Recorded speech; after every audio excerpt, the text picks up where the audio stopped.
There's something enchanting about January. It's a blank page, soft with promise, waiting for us to write our stories. The flurry of the holidays is past, leaving behind a quiet stillness that invites us to slow down and reflect on the months ahead.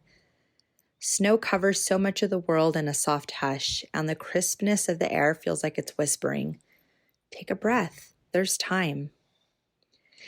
As we step into this new year, I'm reminded to let go of the pressure to set lofty resolutions. Years ago, I wrote a blog about ditching New Year's resolutions and instead creating intentions. Again this year, I'm choosing intentions, gentle, nourishing intentions that can guide me with compassion rather than control. Rather than setting myself up for deadlines and pressure, I want this year to be about presence, about grounding myself in the beauty of the everyday and making space for what truly matters. So settle in, cozy up, and let's talk about setting intentions for the new year. I want to explore how we can walk through this journey together, not by demanding perfection from ourselves, but by creating a life that reflects our values and fills our hearts. As we take those first steps, we'll talk about the quiet, grounding practice of gratitude, a practice that invites us to see beauty in simplicity and to cherish the gifts that are already here, around and within us. So grab a warm drink, settle into a favorite chair, and let's begin this year with a little kindness, some heartfelt intention, and a whole lot of gratitude.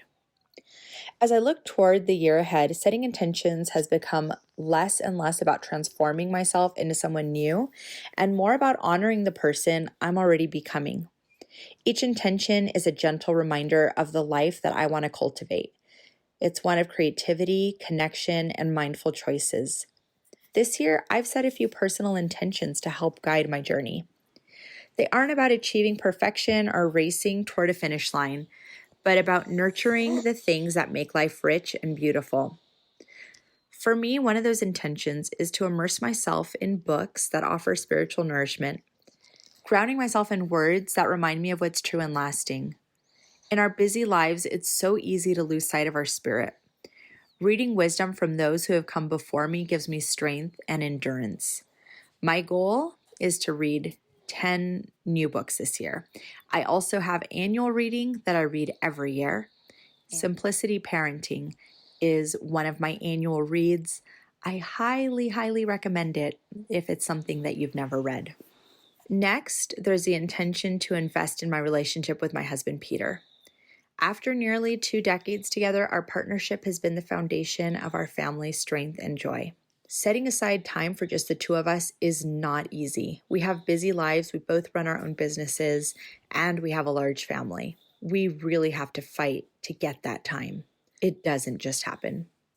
But prioritizing these moments reminds us of the love that we share and makes us better spouses and better parents. It's about nurturing the roots of our family so that they can stay strong, even as our lives and family grow and change.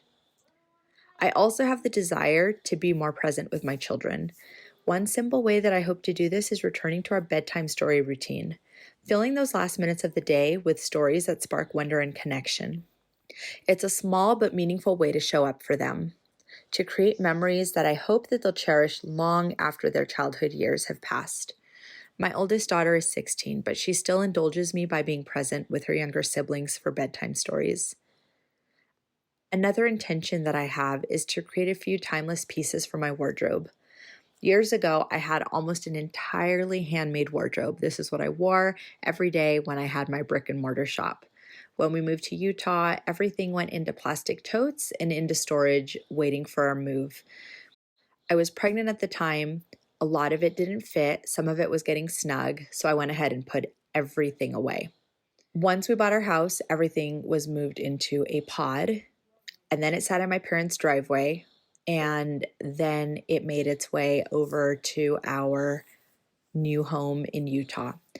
Once we got out here, I was nearing the last trimester of my pregnancy, so it continued to sit in storage in our garage.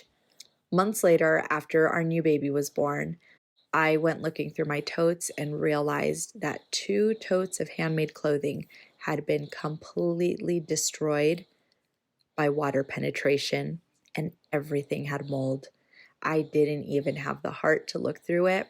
I saw mold, and immediately all of it went into the trash. Beautiful chambray, linen, beautiful broadcloth, poplin, sateen, lawn, all of it in the trash. It's been a really, really tough thought to wrap my mind around making all of these pieces again. Followed by another pregnancy, it's just kind of sat on hold. So I'm finally thinking that this year is a year that I want to commit to starting my handmade wardrobe again. I'm hoping this year to create at least 5 staple garments crafted from organic cotton or linen. These are materials that honor the earth and feel just right. I want each of these pieces to be a symbol of slow, meaningful work, a contrast to the fast-paced world that's all around me. When I sit down to sew, I'm hoping to do this in the early mornings, and I want to be fully present with each stitch, knowing that I'm creating something beautiful and something that I intend to last. I really want to appreciate the fibers and the sweet humming of my machine. This year, I'm also looking at my works in progress in my creative life and around my home. I'm going to finish the projects that have been lingering or donate them to someone who will finish them. And when it comes to my home, I'm setting the goal to clear out 4 van loads of donations this month, creating a space that feels light and free. And because every household needs a little structure, another intention I have is to establish budgets for regular expenses, to approach our spending with thoughtfulness rather than spontaneity. Knowing where resources go lets us create stability and helps to give us the freedom to focus on what truly matters. I also want to give back in whatever small ways that I can, whether it's baking a loaf of sourdough or crafting something by hand. Setting aside at least an hour a week for selfless acts outside of my home reminds me that community and connection are part of my purpose. It's a way of extending gratitude and sharing the love and creativity that I get to experience every day. And lastly, I have the intention to care for my own well-being, both physically and emotionally. By setting boundaries between work and home, I'm choosing to honor my time. And by committing to move my body 5 days a week through morning workouts, I'm showing myself the same love and care that I pour into my family and my work. I'm thanking my body for creating life and helping to sustain it for the years that are to come. Each of these intentions is a reminder to live fully, not by adding more, but by focusing on what brings the most meaning. They're gentle guides that will help me stay rooted in what's most important while letting go of the rest. As we walk into this new year with our intentions set, gratitude becomes the foundation that nourishes each intention. It's in this simple yet profound practice of gratitude that our intentions can take root and really flourish. Gratitude helps us to slow down, to see each stitch, each moment, each interaction for what it truly is, a gift. When I think of my intention to read spiritually nourishing books, gratitude reminds me to be thankful for the words that others have penned, words that offer wisdom and guidance.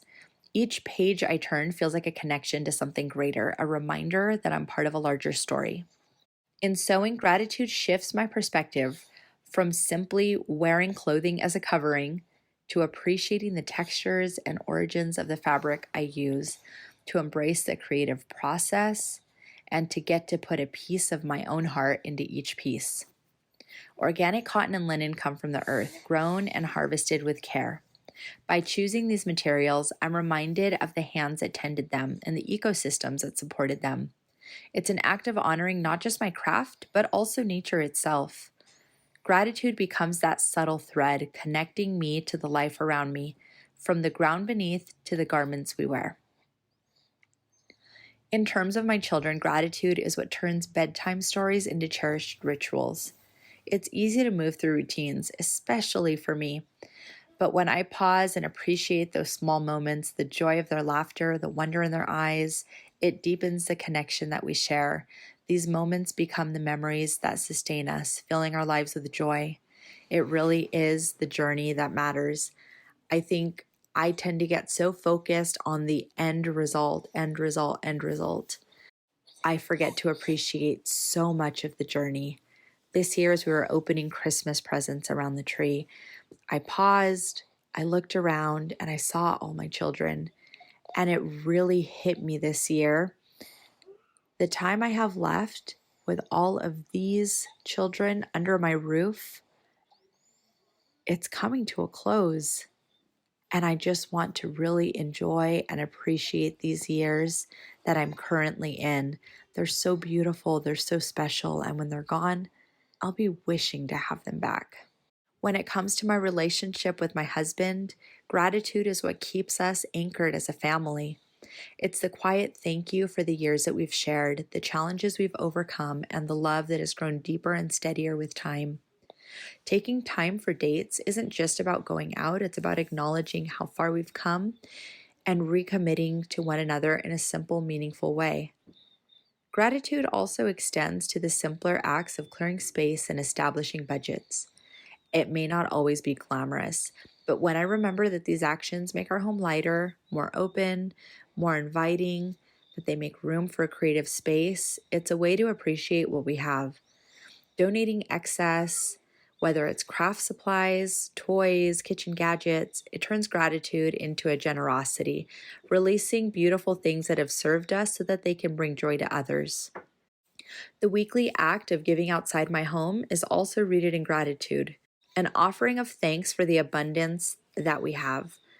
Whether it's sourdough baked for someone in need or a handmade gift for a friend, it's a reminder that each act of kindness ripples outward.